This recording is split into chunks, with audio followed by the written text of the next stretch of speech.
جنوبی पंजाब के गर्म मौसम तेज धूप और सुनहरी खेतों के दरमियान एक छोटा सा शहर है सरदारगढ़ जिला रहीम यार खान यहाँ एक आम सा मगर गैर मामूली इंसान रहता है।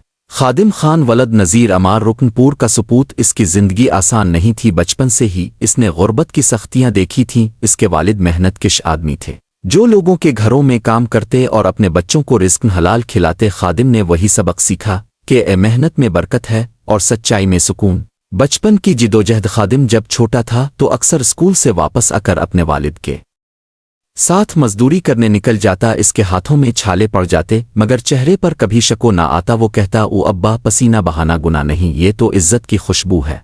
इसी जज्बे के साथ वो जवान हुआ। जवानी में इसने कई काम किए, कभी बर्फ का काम, कभी मजदूरी, कभी तमीरात में हाथ बटाया। गर्मी के दिनों में जब पूरा शहर सूरज की तपिश से जलता था तो खादिम खान बर्फ के बड़े बड़े टुकड़े तैयार करता। लोग कतार में खड़े होते और कहते ये बंदा सिर्फ बर्फ नहीं बेचता, ये ठंडक बांटता है। पिलसेटर का हुनर वक्त गुजरता गया और खादिम ने पिलसेटर के काम में महारत हासिल कर ली। अब वो आम मजदूर नहीं रहा बल्कि एक माहिर कारीगर बन चुका था। उसके हाथों से जब दीवार बुनती तो लगता जैसे कोई फनकार चांदी की तह चढ़ा रहा हो। लोग इसे बुलाते और कहते ए खादिम भाई, अब के बगैर घर अधूरा लगता है। वो मुस्करा कर जवाब देता ई मैं सिर्फ दीवार नहीं बनाता, मैं ख्वाबों को सहारा देता हूँ। इज्जत का मकाम। एक दिन सरदारगढ़ के एक बड़े ठेकेदार ने खादिम से कहा यार हमारे शहर में तुम्हारे जैसे मेहनती लोग कम हैं, तुम्हें अपनी कंपनी में शामिल कर लेते हैं, अच्छा पैसा मिलेगा मगर थोड़ा कम वक्त काम करना होगा। वो खादिम ने सोचा फिर मुस्करा कर कहा पैसा सब कुछ नहीं होता साहिब, मुझे वो सुकून चाहिए जो सिर्फ मेहनत के पसीने से मिलता है।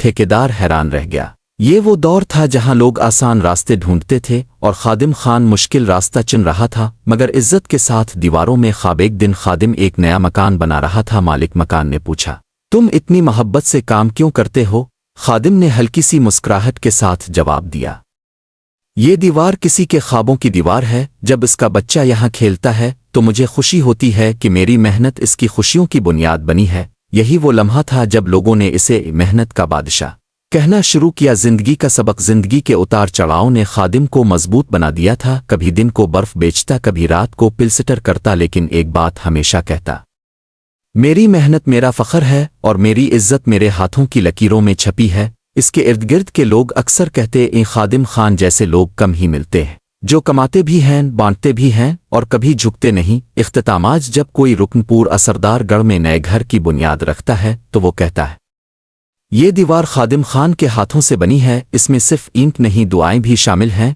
खादिम खान अब भी हर सुबह सूरज के साथ उठता है, अपने औजार समेटता है और कहता है काम इबादत है और मैं इबादत के लिए जा रहा हूँ। यूं उसकी कहानी मेहनत, सब्र और ईमान का इस्तिआरा बन गई। एक आम इंसान मगर गैर मामूली हिम्मत वाला, यही है खादिम खान, मेहनत का बादशाह।